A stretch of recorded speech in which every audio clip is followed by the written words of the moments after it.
어머니, 오늘 수고 많으셨어요. 나 오늘 장 보는데 돈이 좀 많이 들었는데. 아, 네. 나중에 드릴게요. 며느리는 나중에 드릴게요라고 했지만 그 나중은 오지 않을 거라는 걸 알았습니다. 그때 깨달았습니다. 제가 며느리한테 가정부가 되어 있었다는 걸. 새벽 6시 버스 정류장에 차가운 바람이 다시 느껴집니다. 며느리 집까지 분당에서 파주까지 버스 전철 타고 2시간 걸립니다. 겨울 새벽 바람은 뼈를 때렸습니다. 패딩 점퍼를 입어도 소용없었습니다. 바람은 옷깃 사이로 파고들어 목덜미를 핥히고 무릎을 후볐습니다. 집을 나서기 전 남편을 위해 아침상을 차렸습니다. 무릎 수술한 지 2달밖에 안 된 남편은 목발 없이는 부엌까지 오기도 힘들어했습니다. 식탁 위에 국, 밥, 반찬을 놓고 수저를 가지런히 챙겨뒀습니다. 물도 컵에 따라놨습니다. 남편이 일어나면 데울 필요 없이 바로 먹을 수 있게요. 여보, 밥 차려뒀어. 국은 전자레인지에 1분만 돌리면 돼. 잠든 남편에게 작은 소리로 말하고 현관문을 닫았습니다. 남편이 혼자 밥 먹는 모습을 상상하니 가슴이 무거웠습니다. 목발 짚고 식탁까지 오는 것도 힘들 텐데 혼자 숟가락을 들고 있을 남편을 생각하면 발걸음이 떨어지지 않았습니다. 그래도 버스 정류장으로 걸어갔습니다. 손자가 기다리고 있으니까요. 정류장에서 첫 차를 기다리며 차가운 벤치에 앉았을 때 무릎에서 시큰한 통증이 올라왔습니다. 남편 무릎만 아픈 게 아니었습니다. 제 무릎도 매일 조금씩 망가지고 있었습니다. 그때 제 손은 참 많이 굳어 있었습니다. 처음엔 그저 손자가 예뻐서 시작한 일이었습니다. 어머님, 제가 회사 복귀하면 준호 좀 봐주실 수 있으세요? 한 달만요, 한 달만. 며느리의 목소리는 간절했습니다. 육아휴직을 마치고 복직하는데 아이를 맡길 곳이 마땅치 않다고 했습니다. 저는 당연히 그러겠다고 했습니다. 손자인데 할머니가 돌보는 게 당연하다고 생각했으니까요. 그럼 제가 매일 모시러 올게요. 아니다. 내가 가마. 내가 아침에 회사 가려면 바쁠 텐데. 그렇게 시작된 길이었습니다. 우리 집이 있는 신도시에서 아들 부부가 사는 북쪽 도시까지 버스로 1시간 반이 걸리는 거리였습니다. 새벽 6시에 집을 나섰습니다. 첫 차를 타면 8시 전에 도착해서 준호가 학교 가기 전에 아침 차려줄 수 있었습니다. 아들 부부는 일찍 출근했고 준호는 9시에 등교했습니다. 할머니, 문을 열면 준호가 달려와 안겼습니다. 초등학교 4학년인 준호는 할머니가 오는 걸 좋아했습니다. 그 얼굴을 보면 새벽 추위도 버스 안의 졸음도 다 잊혔습니다. 아침을 차려주고 준호 등교시키고 집안을 정리했습니다. 며느리가 출근하느라 아침 설거지를 못하고 가는 날이 많았습니다. 빨래도 돌리고 화장실도 닦았습니다. 손자가 방과 후에 깨끗한 집에서 지냈으면 했습니다. 오후 2시면 준호가 하교했습니다. 학교까지 걸어가서 데리고 왔습니다. 간식 먹이고 숙제 봐주고 같이 놀아줬습니다. 준호는 공부보다 할머니랑 노는 걸 더 좋아했습니다. 할머니, 오늘도 와? 그럼 할머니가 매일 온다고 했잖아. 와, 좋다. 그 웃음이 좋아서 매일 갔습니다. 오후 5시쯤 며느리가 들어오면 저는 집으로 돌아왔습니다. 집에 도착하면 7시가 넘었습니다. 남편 저녁 차려주고 설거지하고 씻고 나면 9시였습니다. 10시에 잠들어야 다음 날 새벽에 일어날 수 있었습니다. 한 달이 지났습니다. 어머님, 정말 감사합니다. 덕분에 제가 회사 적응 잘하고 있어요. 며느리가 고마워했습니다. 그런데 어린이집이나 학원을 알아본다는 말은 없었습니다. 괜찮다. 준호가 할머니 좋아하잖아. 네, 그게 다행이에요. 그럼 조금만 더 부탁드려도 될까요? 2달이 지나고 3달이 지났습니다.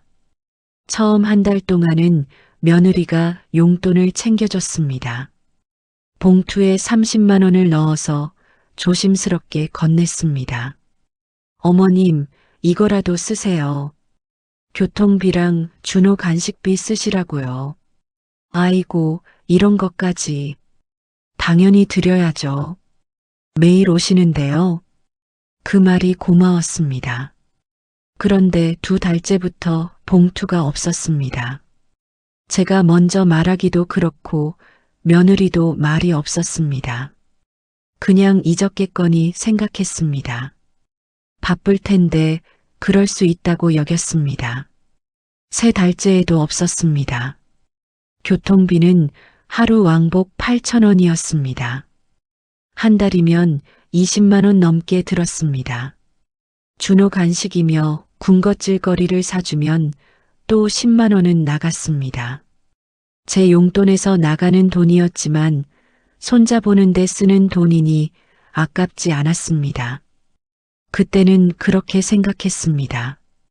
어머니, 오늘 반찬 좀 해주시면 안 돼요? 냉장고가 텅 비었네요. 어느 날 며느리가 전화했습니다. 저는 당연히 그러겠다고 했습니다. 시장 가서 재료 사고 반찬 여러 가지 만들어서 가져다 줬습니다. 며느리네 냉장고가 꽉 차니 기분이 좋았습니다. 어머님, 감사해요. 며느리는 고맙다고 했습니다. 그런데 재료비 얘기는 없었습니다. 반찬 재료가 5만 원 넘게 들었는데 제가 그냥 샀습니다. 말하기가 뭐했습니다. 그게 시작이었습니다. 어머니, 이번 주말에 반찬 또 부탁드려요. 어머니, 준호 겨울 외투 좀 사주실 수 있으세요? 어머니가 고르시는 게 제일 예쁘더라고요. 어머니, 준호 학원비 제가 깜빡했는데 먼저 내주시고 나중에 드릴게요. 부탁이 점점 늘었습니다. 그리고 나중에 드릴게요는 오지 않았습니다. 저는 그래도 괜찮다고 생각했습니다. 손자 키우는데 드는 돈인데 할머니가 보태는 거라고 여겼습니다. 며느리도 맞벌이 하느라 힘들 거라고 제가 조금 도와주면 된다고 믿었습니다. 그때는 정말 그렇게 믿었습니다. 넉 달째 남편이 쓰러졌습니다. 여보, 무릎이 너무 아파서 못 걷겠어. 남편은 관절이 안 좋았습니다. 병원에서는 수술을 권했습니다. 더 미루면 안 된다고 지금 해야 나중에 걸을 수 있다고 했습니다. 수술 날짜를 잡았습니다. 어머니, 아버님 수술 날짜가 언제예요? 다음 주 수요일이다. 그럼 그날은 못 오시는 거죠? 며느리의 목소리는 당황스러워 보였습니다. 그래야 할 것 같구나. 수술하고 회복실 있을 때까지는 내가 있어야 할 것 같아서. 아, 네. 그럼 그날 하루는 제가 회사 반차 쓸게요. 며느리는 이해한다고 했습니다. 수술은 잘 끝났습니다. 남편은 회복실에서 병실로 옮겨졌고 저는 밤새 남편 곁을 지켰습니다. 무릎에 깁스가 되어 있고 링거가 연결된 남편을 보니 마음이 무거웠습니다. 다음 날 아침 며느리한테 전화가 왔습니다. 어머니, 오늘은 오실 수 있으세요? 저 오늘 중요한 회의가 있어서 반차를 못 써요. 아버지가 아직 많이 불편해서 하루만요, 어머니. 준호 혼자 두면 안 되잖아요. 아버님은 병원에 계시니까 간호사들이 다 케어해 주실 거 아니에요. 전화를 끊고 남편을 봤습니다. 남편은 잠들어 있었습니다. 링거 주사를 맞으면서 진통제 때문에 깊이 잠든 얼굴이었습니다. 여보, 나 잠깐 다녀올게. 금방 올게. 남편은 대답이 없었습니다. 저는 병원을 나와 버스를 탔습니다. 새벽이 아니라 아침이었지만 길은 여전히 멀었습니다. 준호네 집에 도착해서 아침 차려주고 준호 학교 보냈습니다. 집안 정리를 하다가 어지러웠습니다. 밤새 못 자서 그런 것 같았습니다. 소파에 잠깐 눕겠다고 생각했는데 깊이 잠들었습니다. 할머니, 할머니.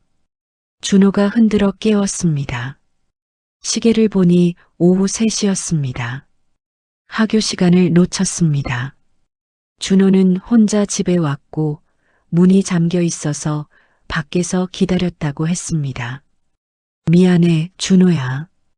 할머니가 깜빡 잠들었네. 괜찮아, 할머니. 근데 할머니 얼굴이 하얘. 준호가 걱정스러운 얼굴로 저를 봤습니다. 거울을 보니 제 얼굴이 창백했습니다. 손도 떨렸습니다. 오후 5시 며느리가 들어왔습니다. 어머니, 오늘 고생 많으셨어요. 응. 그럼 나 들어갈게. 네, 조심히 가세요. 병원으로 돌아가는 버스 안에서 눈을 감았습니다. 온몸이 무거웠습니다. 병원에 도착하니 밤 7시였습니다. 남편은 깨어 있었습니다. 어디 갔다 왔어? 한나절 내내 어디 있었어? 준호 봐주러 갔다 왔어. 뭐? 내가 수술했는데 손자를 보러 갔다고? 남편의 목소리가 높아졌습니다. 며느리가 회의가 있대서 하루만 가달라고 해서. 당신 미쳤어? 내가 수술하고 누워 있는데 손자가 더 급해? 남편은 화를 냈습니다. 저는 아무 말도 하지 못했습니다. 남편 말이 맞았습니다. 그런데 며느리 전화를 받는 순간 제가 가야 한다고 생각했습니다. 준호가 혼자 있으면 안 된다고, 며느리가 힘들어한다고 여겼습니다. 그날 밤 남편은 저를 보지 않았습니다. 남편이 태어난 뒤에도 저는 매일 준호네 집에 갔습니다. 남편은 목발을 짚고 집안을 조금씩 걸었습니다. 혼자 화장실 가기도 힘들어했습니다. 여보, 내가 물 좀 가져다 줘. 여보, 약 좀 챙겨줘. 남편이 부를 때마다 저는 없었습니다. 저는 준호네 집에서 설거지를 하거나 준호 숙제를 봐주거나 마트에서 장을 보고 있었습니다. 남편은 점점 말이 없어졌습니다. 5달째 며느리의 말투가 달라졌습니다. 어머니, 오늘 반찬 해오셨어요? 물어보는 게 아니라 확인하는 말투였습니다. 어머니, 준호 학원 보내는 거 잊지 마세요.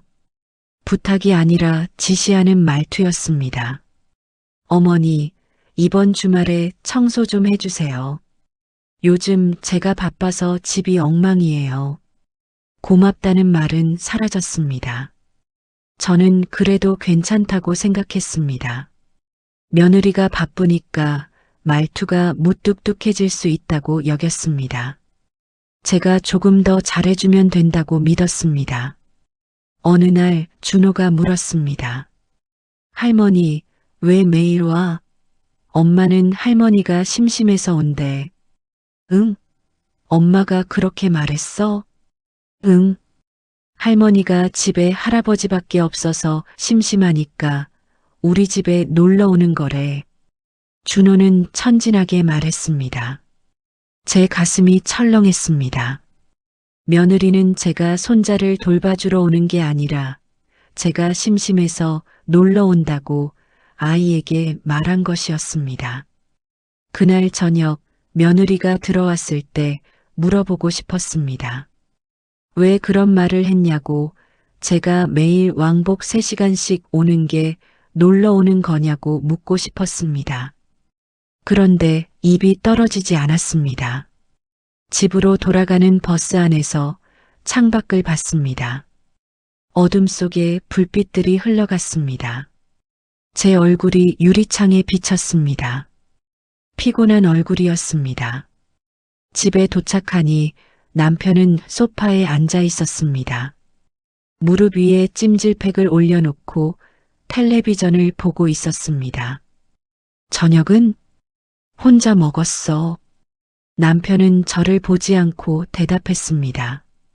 미안해. 내가 좀 늦었네. 늦은 게 하루 이틀이야? 남편의 목소리는 차가웠습니다. 저는 부엌으로 가서 남편이 먹다 남긴 그릇을 치웠습니다. 국 한 그릇, 밥 한 공기, 반찬 몇 가지. 남편이 혼자 차려 먹은 저녁이었습니다. 설거지를 하면서 손이 떨렸습니다. 6개월째 제 몸이 무너지기 시작했습니다. 무릎이 아팠습니다. 아침에 일어날 때마다 무릎에서 소리가 났습니다. 계단 내려갈 때 통증이 심했습니다. 버스에서 내릴 때 다리가 후들거렸습니다. 허리도 아팠습니다. 준호네 집 청소하다가 허리를 삐끗했습니다. 그 뒤로 계속 불편했습니다. 손목도 아팠습니다. 설거지하고 빨래하고 반찬 만들다 보면 손목이 저렸습니다. 밤에 잠들면 손이 저려서 깼습니다.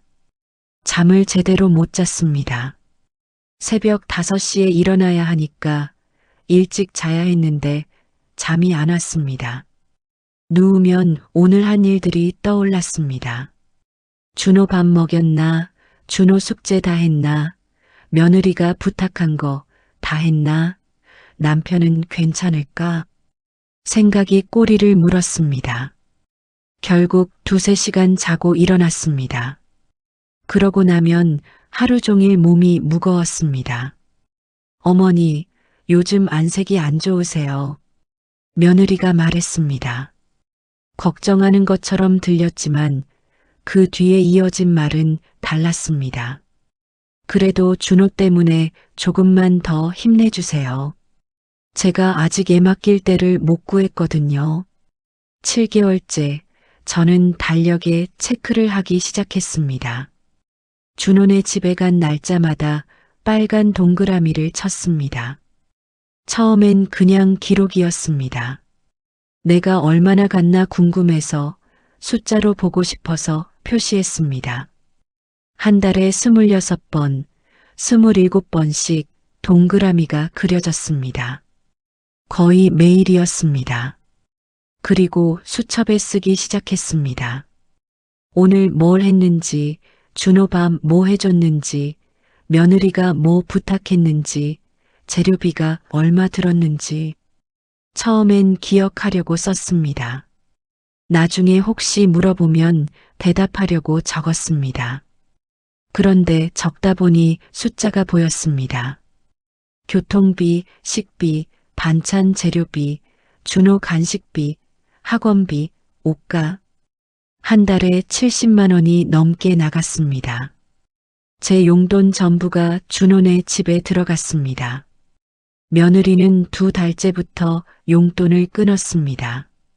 그 뒤로 한 번도 주지 않았습니다. 처음엔 깜빡한 거라고 생각했는데 6달 동안 한 번도 없었습니다. 제가 말을 꺼내야 하나 고민했습니다. 그런데 입이 떨어지지 않았습니다. 돈 얘기를 꺼내면 며느리가 어떻게 생각할까 두려웠습니다. 손자 돌보는데 돈을 바라냐고 그렇게 생각할까봐 무서웠습니다. 그래서 참았습니다. 8개월째 결정적인 날이 왔습니다. 그날도 평소처럼 준호네 집에 갔습니다. 아침 차려주고 준호 학교 보내고 집 정리했습니다. 설거지하다가 어지러웠습니다. 앉아서 쉬려고 하는데 며느리한테 전화가 왔습니다. 어머니, 오늘 저녁에 손님이 와요.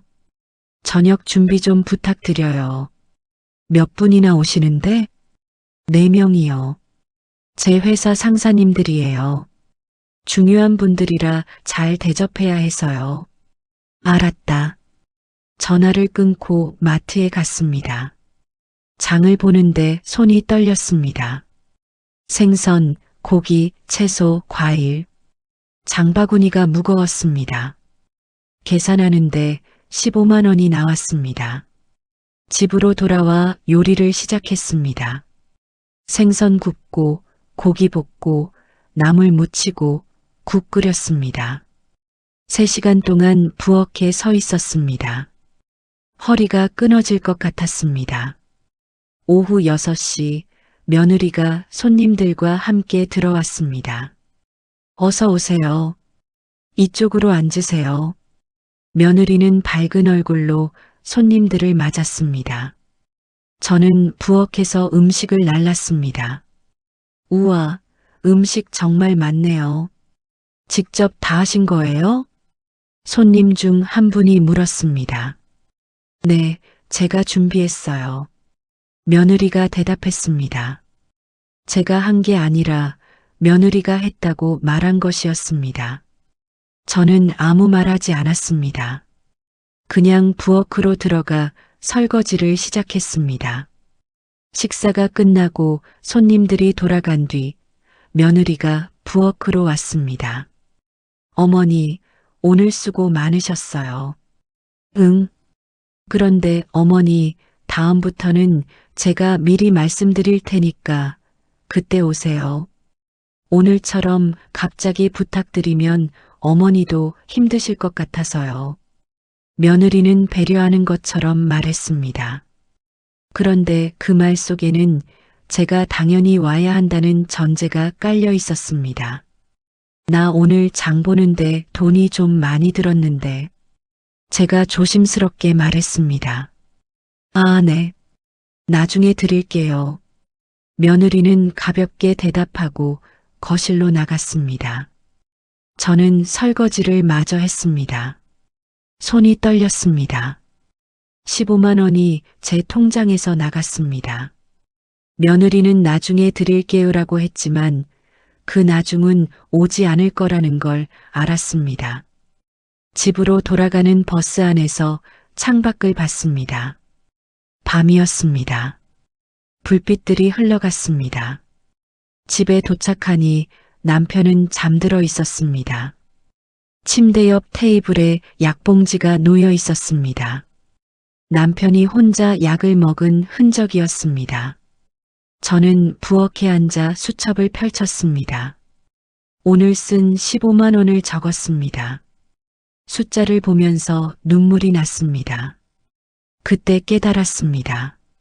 제가 며느리한테 가정부가 되어 있었다는 걸, 제가 돈을 받지 못하는 가정부가 되어 있었다는 걸, 그리고 제 남편을, 제 집을, 제 삶을 뒤로 미룬 채 살고 있었다는 걸, 그날 밤 저는 처음으로 생각했습니다. 이제 그만해야겠다고. 그런데 어떻게 그만둬야 할지 몰랐습니다. 9달째 저는 변호사 사무실을 찾아갔습니다. 수첩을 들고 갔습니다. 달력도 챙겼습니다. 통장 거래 내역을 뽑아서 가방에 넣었습니다. 며느리와 주고받은 문자 메시지도 캡처해서 출력했습니다. 어르신, 어떻게 오셨어요? 젊은 변호사가 물었습니다. 저는 한참을 말하지 못했습니다. 부끄러웠습니다. 이런 일로 변호사까지 찾아온 제가 한심하게 느껴졌습니다. 저 손자를 돌봐줬는데요. 말을 시작하니 눈물이 났습니다. 변호사는 물을 한 잔 따라줬습니다. 천천히 말씀하세요. 저는 처음부터 끝까지 이야기했습니다. 매일 새벽 6시에 집을 나서는 것, 남편이 혼자 밥 먹는 것, 며느리가 용돈을 끄는 것, 반찬 재료비를 제가 낸 것, 손님 접대까지 시킨 것, 그리고 준호가 한 말도 전했습니다. 할머니가 심심해서 놀러 온다는 말을요. 변호사는 제 수첩을 넘겼습니다. 통장 내역을 봤습니다. 문자 메시지를 읽었습니다. 어르신, 이건 명백한 가사 노동입니다. 돌봄 노동이고요. 그리고 이 기록들은 다 증거가 됩니다. 증거요? 네. 어르신이 매일 출퇴근하듯 손자를 돌봤고 비용도 지출했다는 걸 증명하는 증거예요. 며느리가 처음에 용돈을 드린 것도 이게 무상 돌봄이 아니라는 걸 보여줍니다. 변호사는 차분하게 설명했습니다. 법적으로 두 가지 방법이 있습니다. 하나는 지난 돌봄에 대한 대가를 청구하는 것, 다른 하나는 앞으로의 돌봄을 중단하겠다고 통보하는 겁니다. 소송까지 가야 하나요? 아닙니다. 내용 증명으로 먼저 의사를 전달하면 됩니다. 그러면 대부분 합의로 갑니다.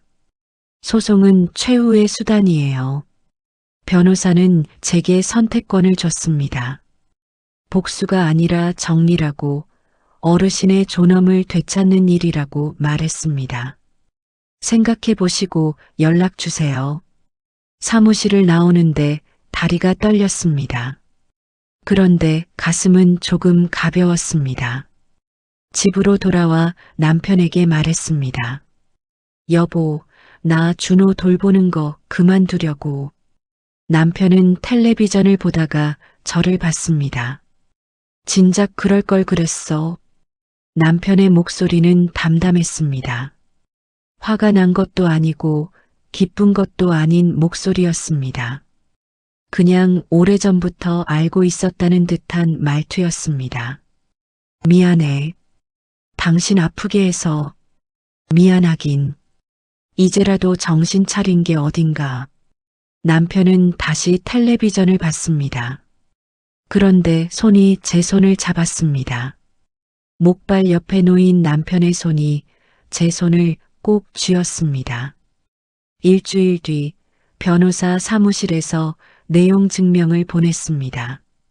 내용은 간단했습니다.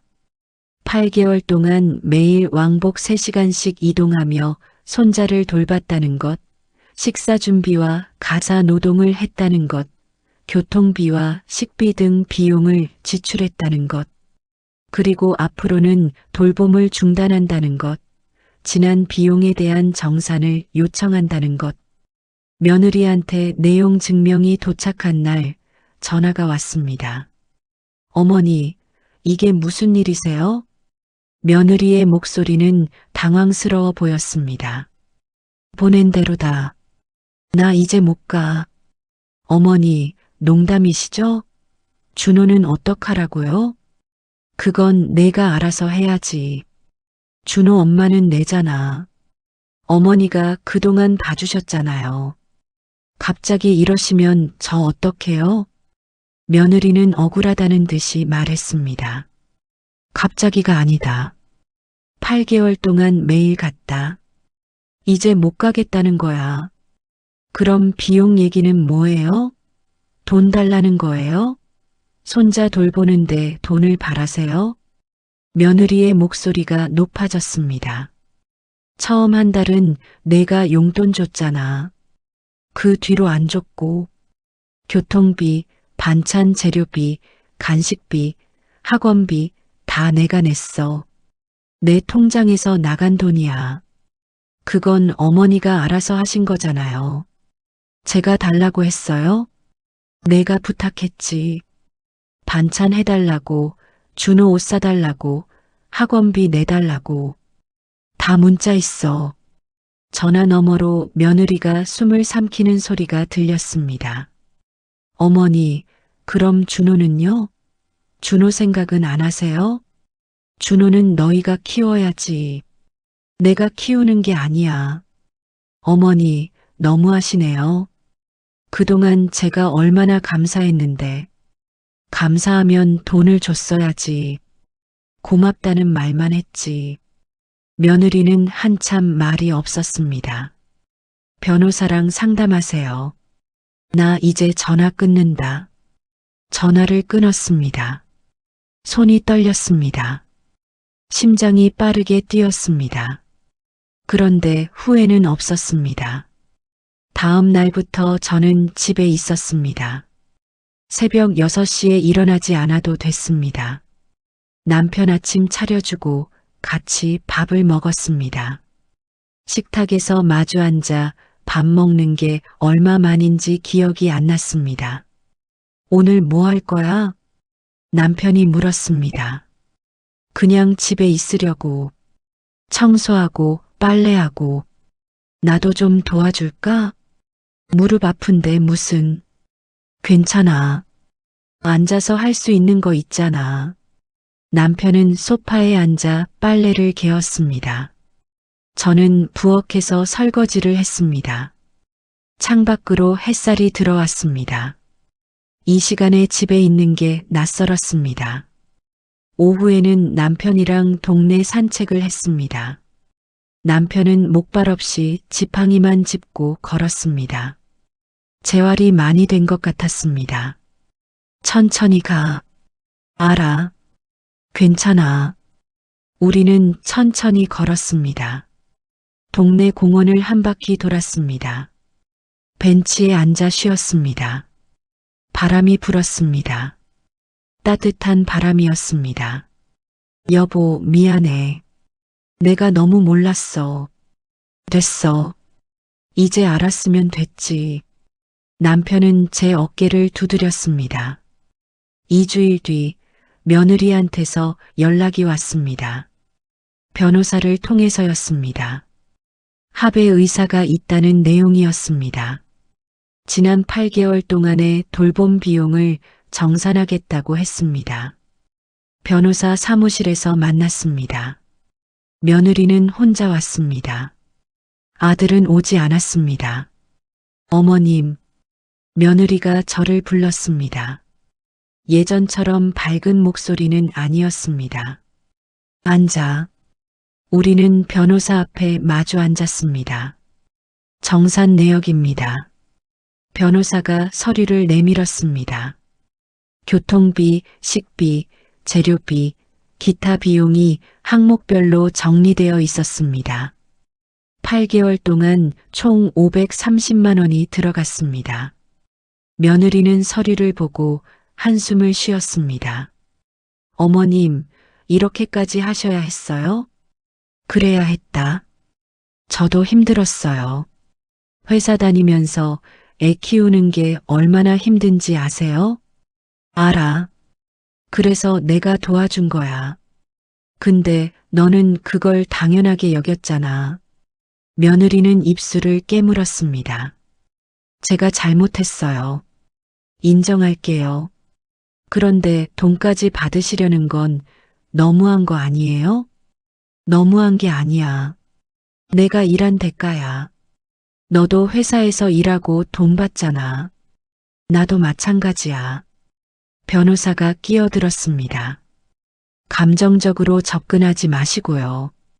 이건 법적인 문제입니다. 돌봄 노동은 노동이에요. 대가를 받는 게 당연합니다. 며느리는 한참을 말이 없었습니다. 그러다가 물었습니다. 어머님, 앞으로는요? 정말 준호 안 봐주실 거예요? 못 봐준다. 내 남편 돌봐야 해. 내 건강도 챙겨야 하고. 준호가 할머니 보고 싶어 해요. 나도 준호 보고 싶지. 그런데 매일 갈 수는 없어. 가끔 준호 데리고 우리 집에 놀러 와. 그럼 반갑게 맞아줄게. 며느리는 고개를 숙였습니다. 알겠습니다. 합의서에 서명했습니다. 며느리는 일주일 안에 530만 원을 입금하기로 했습니다. 앞으로의 돌봄은 하지 않는다는 조항도 들어갔습니다. 사무실을 나오는데 며느리가 뒤에서 불렀습니다. 어머님, 돌아봤습니다. 죄송해요. 제가 정말 몰랐어요. 며느리의 눈에 눈물이 고였습니다. 이제 알았으면 됐다. 준호 잘 키워라. 며느리는 고개를 숙이고 떠났습니다. 일주일 뒤 통장에 돈이 들어왔습니다. 530만 원. 정확한 금액이었습니다. 남편에게 보여줬습니다. 여보, 들어왔어. 남편은 통장을 보고 고개를 끄덕였습니다. 수고했어. 우리 이 돈으로 뭐 할까?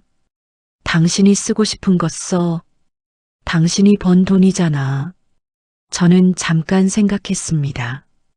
그리고 결정했습니다. 우리 여행 갈까? 오래전부터 가고 싶었던데. 내 무릎이 괜찮을까? 천천히 가면 되지. 우리 천천히 가자. 남편이 웃었습니다. 오랜만에 보는 웃음이었습니다.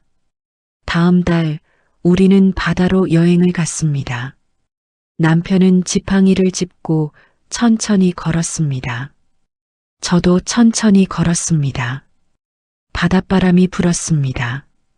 파도 소리가 들렸습니다. 좋다. 남편이 말했습니다. 응, 좋아. 저도 대답했습니다. 우리는 벤치에 앉아 바다를 봤습니다. 햇살이 부서졌습니다. 손을 잡았습니다. 남편의 손이 따뜻했습니다. 여행에서 돌아온 뒤 며느리한테서 연락이 왔습니다. 어머님, 준호가 할머니 보고 싶대요. 이번 주말에 댁에 놀러 가도 될까요? 그래, 와라. 할머니도 준호 보고 싶었다. 주말에 준호가 왔습니다. 며느리가 데리고 왔습니다. 할머니, 준호가 달려와 안겼습니다. 키가 조금 큰 것 같았습니다. 어머님, 안녕하세요. 며느리가 인사했습니다. 예전처럼 밝지는 않았지만 조심스러운 목소리였습니다. 들어와. 준호, 할머니가 간식 준비했어. 준호는 할아버지한테 달려갔습니다. 할아버지, 무릎 나았어? 많이 나았지. 이제 지팡이만 짚고 걷는다. 우와, 대단해. 준호는 할아버지 손을 잡고 거실로 갔습니다. 며느리는 부엌에서 저를 도왔습니다. 설거지를 하고 상을 차렸습니다. 예전처럼 시키지 않아도 움직였습니다. 어머님, 제가 할게요. 괜찮아. 같이 하자. 우리는 함께 준호 간식을 차렸습니다. 과일, 떡, 주스. 준호가 좋아하는 것들이었습니다. 잘 먹겠습니다. 준호는 신나게 먹었습니다. 할머니, 할아버지랑 이야기하면서 웃었습니다. 며느리는 옆에서 준호를 봤습니다. 그리고 저를 봤습니다. 어머님, 제가 정말 죄송했어요. 됐다. 이제 지나간 일이야. 앞으로 잘할게요. 가끔 이렇게 준호 데리고 올게요. 그래. 기다릴게. 며느리는 조심스럽게 웃었습니다. 저녁이 되어 준호와 며느리가 돌아갔습니다. 준호는 손을 흔들며 인사했습니다. 할머니, 할아버지, 다음에 또 올게. 그래, 또 와라. 문을 닫고 남편과 마주 봤습니다. 좋았다. 남편이 말했습니다. 응, 좋았어. 저도 대답했습니다. 그날 밤 저는 수첩을 꺼냈습니다. 빨간 동그라미가 가득했던 달력을 봤습니다. 이제는 동그라미를 칠 필요가 없었습니다. 수첩 마지막 페이지에 썼습니다. 나는 며느리의 가정부가 아니다. 나는 나다. 간단한 문장이었지만 쓰고 나니 마음이 편했습니다. 며칠 뒤 병원에 갔습니다. 무릎이 계속 아파서 검사를 받았습니다. 의사가 말했습니다. 연골이 많이 닳았네요. 무리하신 것 같은데요. 그럴 일이 있었어요. 앞으로는 조심하셔야 해요. 계단 오르내리기 줄이시고 무거운 거 들지 마시고. 알겠습니다. 물리치료를 받기 시작했습니다. 일주일에 2번씩 병원에 갔습니다. 남편도 같이 갔습니다. 우리는 나란히 치료를 받았습니다. 여보, 우리 둘 다 환자네. 남편이 웃으며 말했습니다. 그러게, 둘 다 무릎 환자야. 우리는 웃었습니다. 아픈 게 웃긴 건 아니었지만 함께 있으니 웃음이 났습니다. 2달 뒤 준호가 또 놀러 왔습니다. 이번엔 아들도 함께 왔습니다. 어머니, 아버지, 아들이 인사했습니다.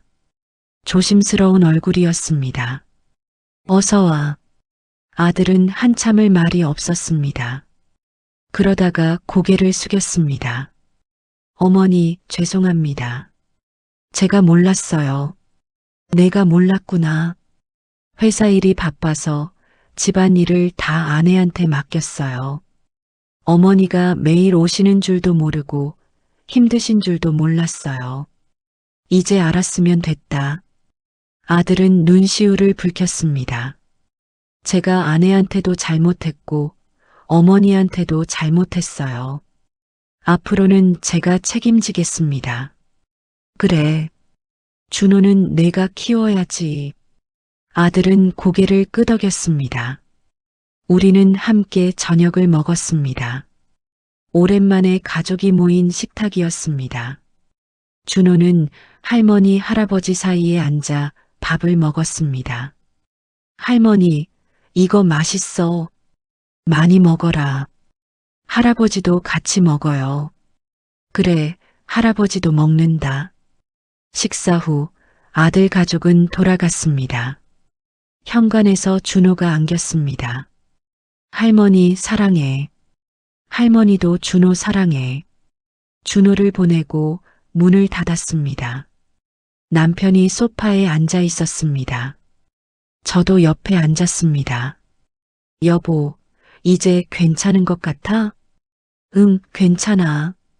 남편은 제 손을 잡았습니다. 수고했어. 당신도 수고했어. 우리는 손을 잡고 앉아 있었습니다. 텔레비전에서는 드라마가 나왔습니다. 내용은 잘 들리지 않았습니다. 그냥 옆에 남편이 있다는 게 좋았습니다. 그날 밤 잠들기 전에 생각했습니다. 돌봄은 사랑이지만 사랑이 착취가 되어서는 안 된다고. 가족이라는 이름으로 누군가를 소진시켜서는 안 된다고. 그리고 나도 존중받을 자격이 있다고. 다음 날 아침 남편과 함께 아침을 먹었습니다. 창밖으로 햇살이 들어왔습니다. 남편은 신문을 받고 저는 차를 마셨습니다. 오늘 뭐 할 거야? 동네 복지관에 가볼까 해. 요가 수업한대. 좋네. 나는 도서관 갈래. 그래, 같이 나가자. 우리는 함께 집을 나섰습니다. 천천히 걸었습니다. 남편은 지팡이를 짚었고 저는 남편 팔을 잡았습니다. 길을 걸으며 생각했습니다. 제가 준호네 집에 매일 갈 때는 이 길을 걷지 못했습니다. 남편과 함께 산책하지 못했습니다. 복지관도 도서관도 갈 여유가 없었습니다. 이제는 갈 수 있습니다. 제 시간이 생겼습니다. 제 삶이 돌아왔습니다. 복지관 앞에서 남편과 헤어졌습니다. 나중에 여기서 만나자. 그래. 천천히 해. 남편은 도서관 쪽으로 걸어갔습니다. 저는 복지관 안으로 들어갔습니다. 요가 수업에는 제 또래 어르신들이 많았습니다. 모두 편안한 옷을 입고 매트 위에 앉아 있었습니다. 처음 오셨어요? 옆자리 어르신이 물었습니다. 네, 오늘 처음이에요. 잘 오셨어요. 여기 좋아요. 수업이 시작됐습니다. 강사가 천천히 동작을 알려줬습니다. 제 몸은 뻣뻣했지만 천천히 따라했습니다. 무릎이 아팠지만 할 수 있는 만큼만 했습니다. 숨을 쉬고 몸을 움직였습니다. 제 몸에 집중했습니다. 수업이 끝나고 복지관 밖으로 나왔습니다. 남편이 벤치에 앉아 기다리고 있었습니다. 어땠어? 좋았어. 다음에 또 올 거야. 그래. 나도 도서관 좋더라. 우리는 함께 집으로 걸어갔습니다. 저녁을 먹고 설거지를 하고 남편과 차를 마셨습니다. 평범한 하루였습니다. 그런데 이 평범함이 좋았습니다. 침대에 누워 천장을 봤습니다. 준호가 보고 싶었습니다. 그런데 매일 갈 만큼은 아니었습니다. 가끔 만나서 할머니로서 예뻐해 주는 게 맞다고 생각했습니다. 며느리가 어떻게 지내는지 궁금했습니다. 준호 돌봄을 어떻게 해결했는지, 힘들지는 않은지. 그런데 그건 며느리가 풀어야 할 문제였습니다. 저는 이제 제 삶을 살아야 했습니다. 그렇게 생각하며 잠이 들었습니다. 며칠 뒤 준호한테서 영상통화가 왔습니다. 할머니, 준호야, 잘 지내니? 응. 할머니, 나 요즘 학원 다녀. 엄마랑 아빠가 데려다 줘. 그래. 재밌어? 응, 친구들 많아. 준호는 신나게 이야기했습니다. 학원 이야기, 친구 이야기, 학교 이야기. 할머니, 보고 싶어? 할머니도 보고 싶어? 이번 주말에 올 거야? 응. 엄마가 데려다 준대. 그래, 기다릴게. 영상통화를 끊고 남편을 봤습니다. 준호 온대. 그래. 뭐 해줄까? 준호 좋아하는 거 만들자. 우리는 함께 장을 봤습니다. 준호가 좋아하는 과일, 고기, 떡을 샀습니다. 예전처럼 많이 사지 않았습니다. 적당히 우리가 감당할 만큼만 샀습니다. 주말에 준호가 왔습니다. 할머니, 할아버지와 함께 시간을 보냈습니다. 오후에 며느리가 데리러 왔습니다. 어머님, 감사합니다. 천천히 가라. 며느리는 조심스럽게 웃으며 떠났습니다. 문을 닫고 거실을 정리했습니다. 준호가 놀던 장난감을 정리하고 간식 그릇을 치웠습니다. 여보, 준호 보니까 좋았어. 그래. 이 정도가 딱 좋아. 남편의 말이 맞았습니다. 이 정도가 딱 좋았습니다. 매일 볼 필요도, 매일 돌볼 필요도 없었습니다. 가끔 보고 예뻐해주고 그게 할머니의 역할이었습니다. 시간이 흘렀습니다. 제 무릎은 조금씩 나아졌습니다. 물리치료를 꾸준히 받으니 통증이 줄었습니다. 남편 무릎도 많이 좋아졌습니다. 이제는 지팡이 없이도 집안을 걸을 수 있었습니다. 우리는 매일 산책했습니다. 동네 공원을 걸었습니다. 복지관에도 갔고 도서관에도 갔습니다. 가끔 영화도 봤습니다. 평범한 일상이었습니다. 그런데 이 평범함이 제게는 선물이었습니다. 어느 날 수첩을 펼쳤습니다. 빨간 동그라미가 가득했던 달력을 봤습니다. 이제는 오래된 기록이었습니다. 마지막 페이지에 썼던 문장을 다시 읽었습니다. 나는 며느리의 가정부가 아니다. 나는 나다. 여전히 맞는 말이었습니다. 저는 저였습니다. 누군가의 며느리도 아니고 누군가의 가정부도 아니었습니다. 그냥 저였습니다. 수첩을 덮고 창밖을 봤습니다. 햇살이 들어왔습니다. 새들이 지저귀고 있었습니다. 남편은 소파에서 책을 읽고 있었습니다. 저는 차를 한 잔 끓였습니다. 평범한 오후였습니다. 그리고 이 평범함이 제게는 가장 소중한 것이었습니다.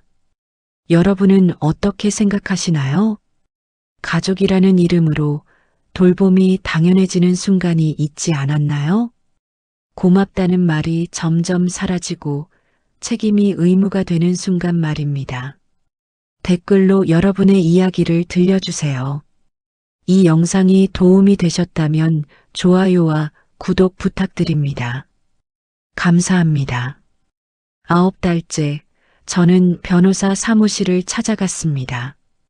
수첩을 들고 갔습니다. 달력도 챙겼습니다. 통장 거래 내역을 뽑아서 가방에 넣었습니다. 며느리와 주고받은 문자 메시지도 캡처해서 출력했습니다. 어르신, 어떻게 오셨어요? 젊은 변호사가 물었습니다. 저는 한참을 말하지 못했습니다. 부끄러웠습니다. 이런 일로 변호사까지 찾아온 제가 한심하게 느껴졌습니다. 저 손자를 돌봐줬는데요. 말을 시작하니 눈물이 났습니다. 변호사는 물을 한 잔 따라줬습니다. 천천히 말씀하세요. 저는 처음부터 끝까지 이야기했습니다. 매일 새벽 6시에 집을 나서는 것, 남편이 혼자 밥 먹는 것, 며느리가 용돈을 끄는 것, 반찬 재료비를 제가 낸 것, 손님 접대까지 시킨 것, 그리고 준호가 한 말도 전했습니다. 할머니가 심심해서 놀러 온다는 말을요. 변호사는 제 수첩을 넘겼습니다. 통장 내역을 봤습니다. 문자 메시지를 읽었습니다. 어르신, 이건 명백한 가사 노동입니다. 돌봄 노동이고요. 그리고 이 기록들은 다 증거가 됩니다. 증거요? 네. 어르신이 매일 출퇴근하듯 손자를 돌봤고 비용도 지출했다는 걸 증명하는 증거예요. 며느리가 처음에 용돈을 드린 것도 이게 무상 돌봄이 아니라는 걸 보여줍니다. 변호사는 차분하게 설명했습니다. 법적으로 2가지 방법이 있습니다. 하나는 지난 돌봄에 대한 대가를 청구하는 것, 다른 하나는 앞으로의 돌봄을 중단하겠다고 통보하는 겁니다. 소송까지 가야 하나요? 아닙니다. 내용 증명으로 먼저 의사를 전달하면 됩니다. 그러면 대부분 합의로 갑니다. 소송은 최후의 수단이에요. 변호사는 제게 선택권을 줬습니다. 복수가 아니라 정리라고, 어르신의 존엄을 되찾는 일이라고 말했습니다. 생각해 보시고 연락 주세요. 사무실을 나오는데 다리가 떨렸습니다. 그런데 가슴은 조금 가벼웠습니다.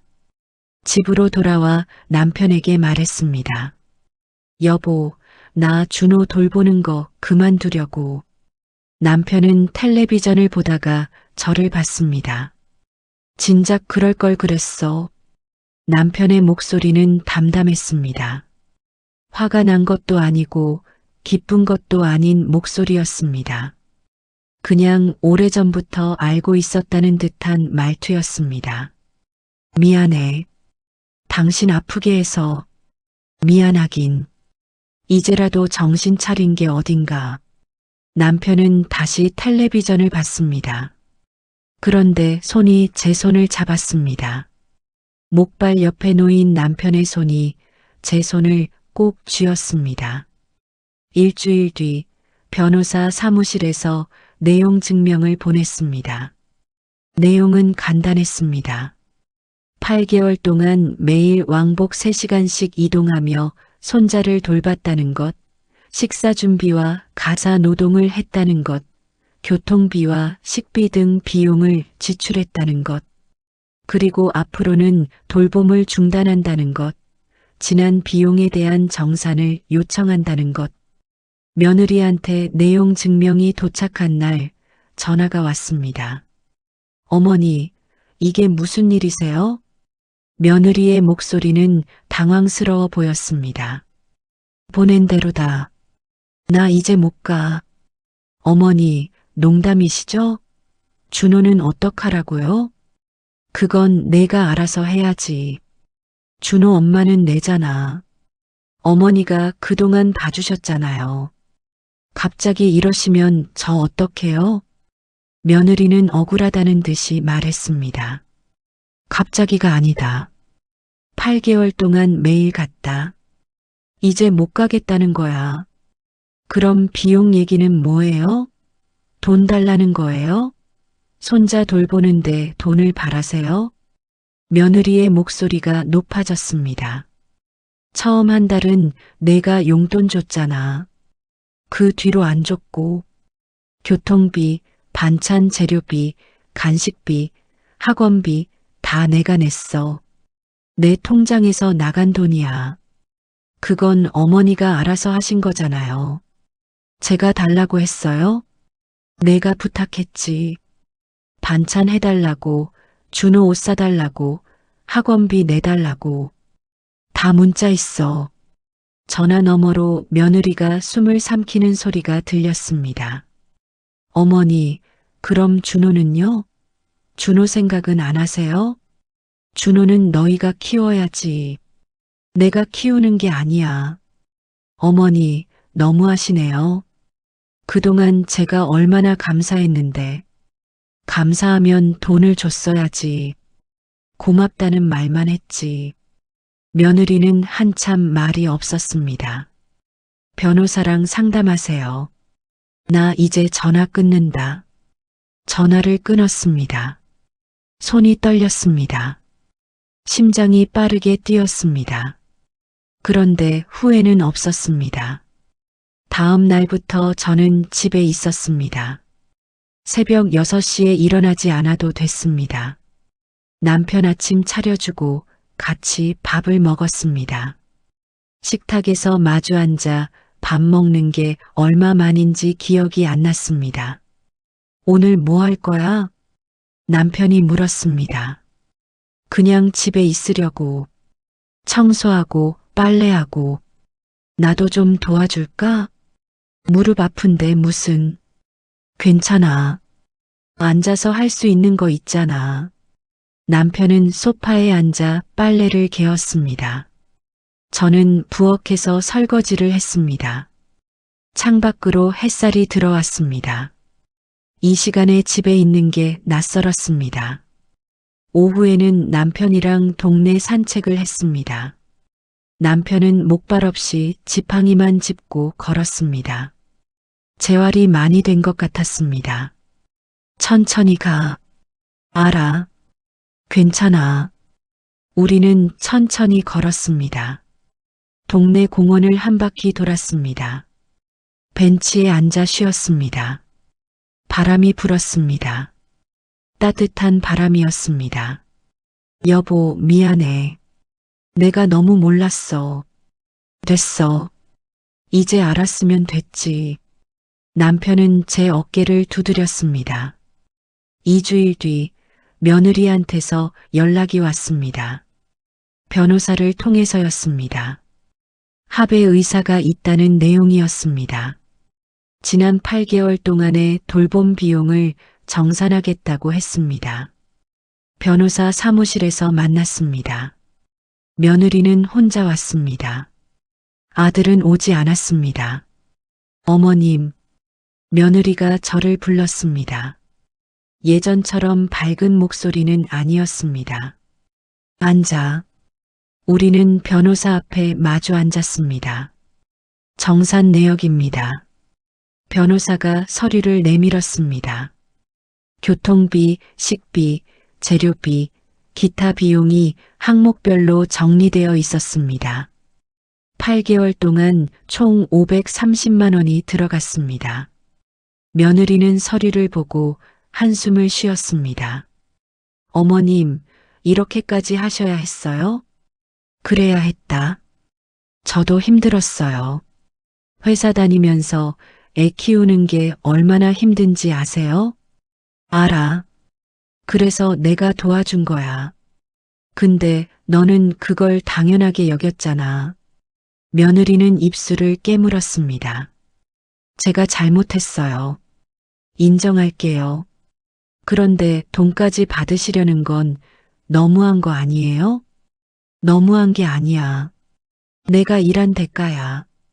너도 회사에서 일하고 돈 받잖아. 나도 마찬가지야. 변호사가 끼어들었습니다. 감정적으로 접근하지 마시고요. 이건 법적인 문제입니다. 돌봄 노동은 노동이에요. 대가를 받는 게 당연합니다.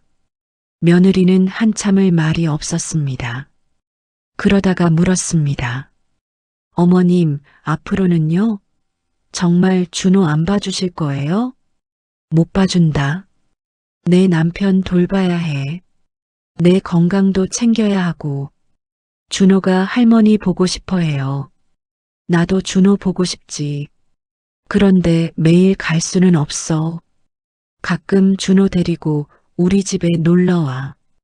그럼 반갑게 맞아줄게. 며느리는 고개를 숙였습니다. 알겠습니다. 합의서에 서명했습니다. 며느리는 일주일 안에 530만 원을 입금하기로 했습니다. 앞으로의 돌봄은 하지 않는다는 조항도 들어갔습니다. 사무실을 나오는데 며느리가 뒤에서 불렀습니다. 어머님, 돌아봤습니다. 죄송해요. 제가 정말 몰랐어요. 며느리의 눈에 눈물이 고였습니다. 이제 알았으면 됐다. 준호 잘 키워라. 며느리는 고개를 숙이고 떠났습니다. 일주일 뒤 통장에 돈이 들어왔습니다. 530만 원. 정확한 금액이었습니다. 남편에게 보여줬습니다. 여보, 들어왔어. 남편은 통장을 보고 고개를 끄덕였습니다. 수고했어. 우리 이 돈으로 뭐 할까? 당신이 쓰고 싶은 것 써. 당신이 번 돈이잖아. 저는 잠깐 생각했습니다. 그리고 결정했습니다. 우리 여행 갈까? 오래전부터 가고 싶었던데. 내 무릎이 괜찮을까? 천천히 가면 되지. 우리 천천히 가자. 남편이 웃었습니다. 오랜만에 보는 웃음이었습니다. 다음 달 우리는 바다로 여행을 갔습니다. 남편은 지팡이를 짚고 천천히 걸었습니다. 저도 천천히 걸었습니다. 바닷바람이 불었습니다. 파도 소리가 들렸습니다. 좋다. 남편이 말했습니다. 응, 좋아. 저도 대답했습니다. 우리는 벤치에 앉아 바다를 봤습니다. 햇살이 부서졌습니다. 손을 잡았습니다. 남편의 손이 따뜻했습니다.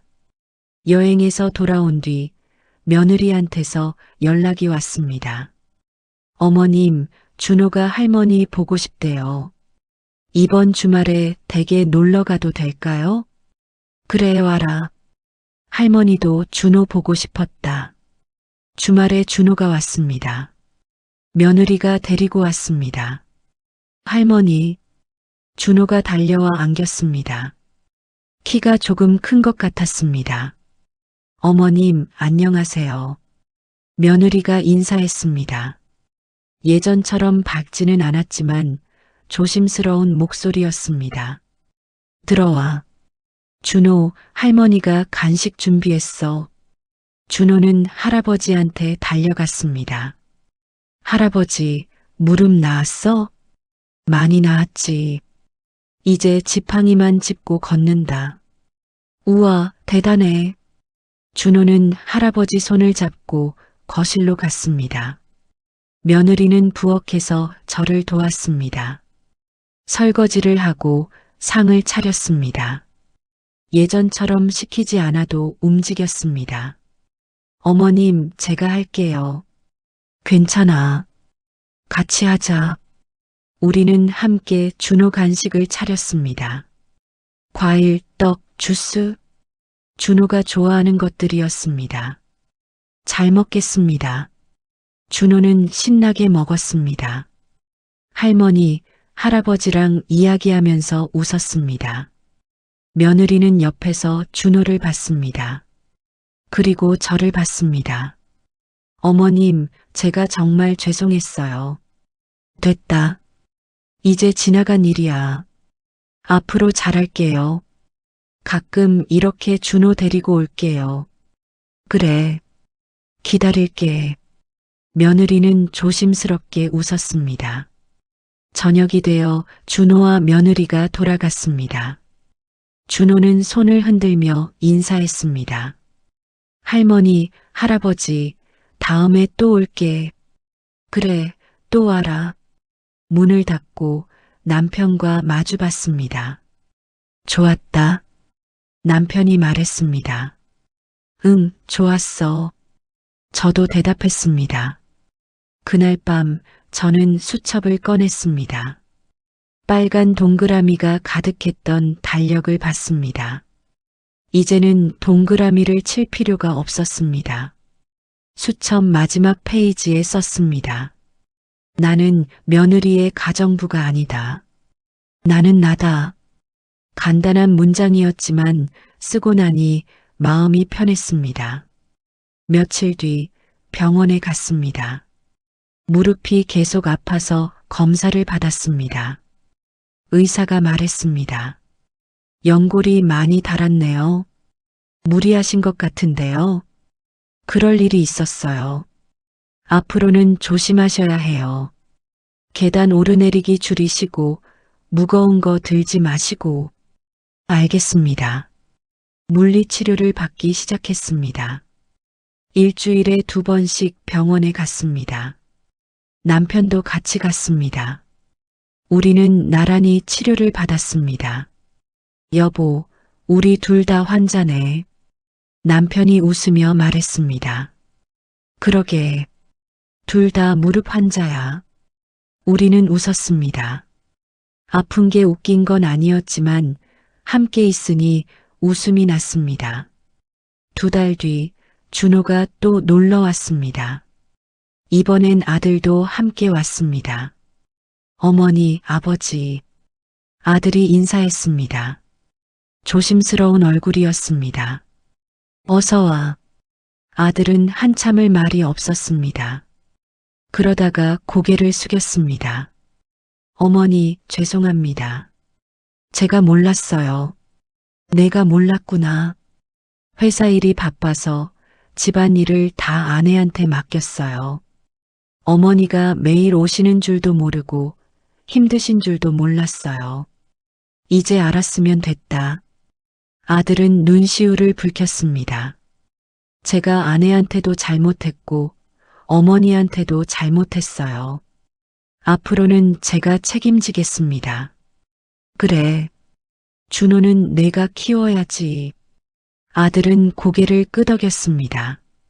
우리는 함께 저녁을 먹었습니다. 오랜만에 가족이 모인 식탁이었습니다. 준호는 할머니, 할아버지 사이에 앉아 밥을 먹었습니다. 할머니, 이거 맛있어. 많이 먹어라. 할아버지도 같이 먹어요. 그래, 할아버지도 먹는다. 식사 후 아들 가족은 돌아갔습니다. 현관에서 준호가 안겼습니다. 할머니 사랑해. 할머니도 준호 사랑해. 준호를 보내고 문을 닫았습니다. 남편이 소파에 앉아 있었습니다. 저도 옆에 앉았습니다.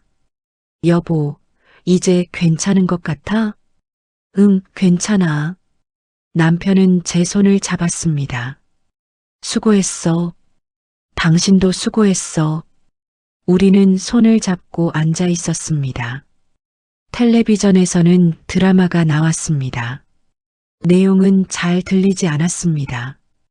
그냥 옆에 남편이 있다는 게 좋았습니다.